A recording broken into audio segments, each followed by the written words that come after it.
Nothing like a hot cup of coffee by the fire to get your morning started. After 8 days of camping, I kind of got this figured out. So let me show you around what works for me to keep your camping light and fast. Of course, the advantages of camping are you don't have to have a strict itinerary. Camping allows you the flexibility to just stop and camp wherever you want to and not have to worry about reservations or will the place be open, which is a common problem out here in the backcountry is places are out of rooms or they're not open for the season or the plumbing broke or what have you. So camping is really the way to go. And the funny thing is I see a lot of adventure riders with these huge pannier boxes on these monster bikes, and they're staying at hotels all the time. What do you keep in the panniers? Laundry? By the way, we're at Fish Lake in the Wallowa Mountains, Oregon. Beautiful country. So the first thing you want to have access to when you pull into camp is this light right here.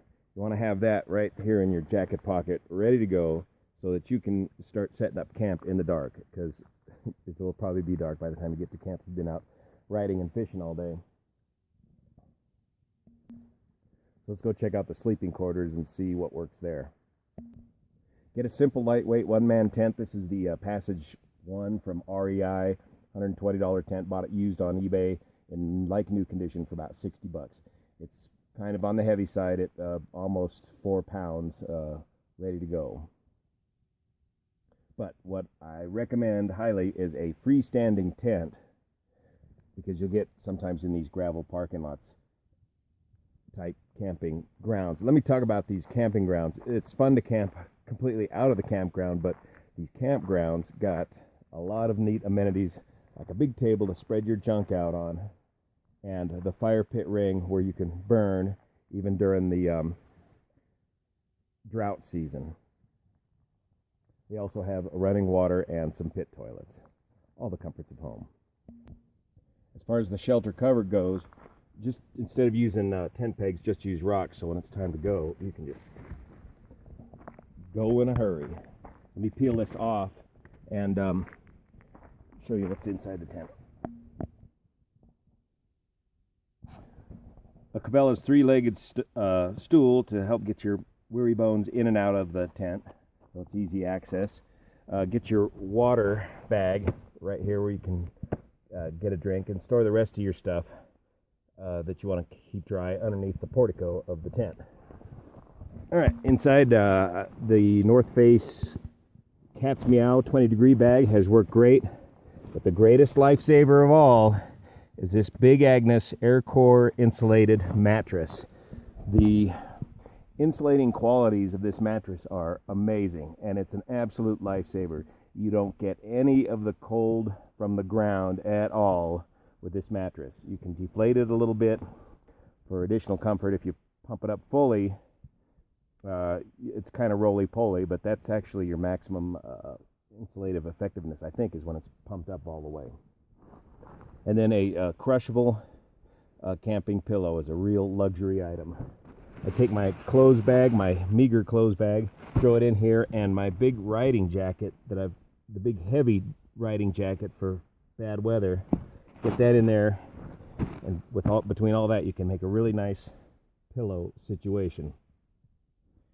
You got your cell phone in there, and your Lucy light has stow up on the top, and then you can do your route study in the evening for the next day's riding.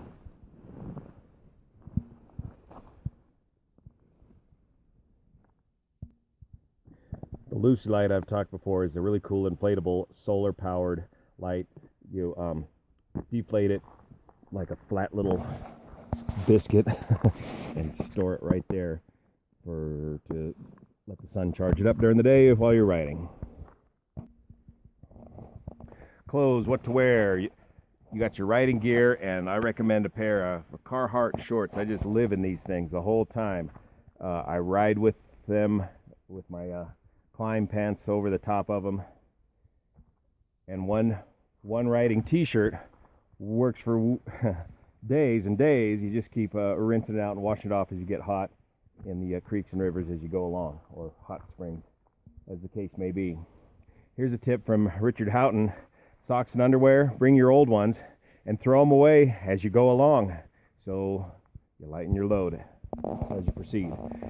For nighttime sleeping, a clean dry pair of thermals and a clean dry t-shirt and thermal bottoms and one pair of clean dry wool socks for sleeping. And of course the sandals are the only other shoes I bring for the whole trip, besides the riding boots. Food and cooking. Remember I said I'm not going to be cooking off the bike. I don't want to do dishes. Well, I'm a changed, reformed man now thanks to this jet boil. Look up jet boil. That thing will boil water in about less than 2 minutes. That little can of fuel right there is good for about 28 burns. With that, you can do your coffee, oatmeal, and any kind of bag meals that you might be interested in. Besides that, you got your beef jerky and some trail mix and some bars, and that'll cover you for almost any kind of contingency, whether the restaurant's closed or you're nowhere near town for the night. Otherwise, you're going to go into town and get your gas. You're going to get a big meal there, a big burger. Have them cook you up a sandwich for the trail, or at breakfast make a sandwich for lunch, and go with that. Keep it light. Forgot to mention, of course, my classic Sierra tin cup, which has 0 insulation value, but this, some kind of a spork. This is the spork from my friend Chris at Human Gear. Just one of these, that's all you need. One more essential piece of clothing is a pair of swimming shorts that you can get soaking wet in and then allow to dry on the bike as you ride along. Maps. You got your 24K topo here in the Garmin GPS or whatever GPS of your choice. And then I've really enjoyed using these Butler maps. If you take a combination of backcountry discovery route, which is the only map that's going to show you that route, and combine it with his statewide map of street riding, you can really put together a great dual purpose ride. Now, if you get off the trail though, the detail you're going to need are in these big benchmark atlases, but they are heavy. If you can figure out a way to lighten that load, that would be substantial. You can buy them and rip them apart and just get the pages you need, or you can go and make copies of the pages you need. But if you're on a big long trip, just bring the whole darn thing, but they are heavy. So all this fits real nice in a Giant Lube Coyote bag, the smaller bag. Here's the Stowaway 6 fly rod, fits there. All the clean tent type stuff, you want it in a waterproof duffel bag. So your Big Agnes air mattress, tent, sleeping bag, air mattress, and pillow go in here. And then in the tank bag, you got your electronics. You got the ability to charge everything off of the bike, so you're fully independent electrically, plus some personal gear, toothbrush, and a bottle of shampoo. That's about it. An extra handkerchief. You need a rag. Bring one rag with you.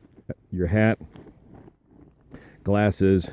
There's a tow rope, the tire pressure gauge, and paperwork for the bike. Now, for changing the tire, it worked out great to get these tank panniers to put all the heavyweight tire irons, slime, tools, an extra bottle of fuel for the jet boil, which I really didn't need. That jet boil lasts a long time. It's got great range and it burns quickly.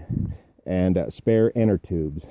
I got both a spare front and a spare rear inner tube. You could go with, pick your bigger tire and just bring one of those inner tubes if you feel lucky. I would recommend a regular duty to save the weight over a heavy duty spare inner tube.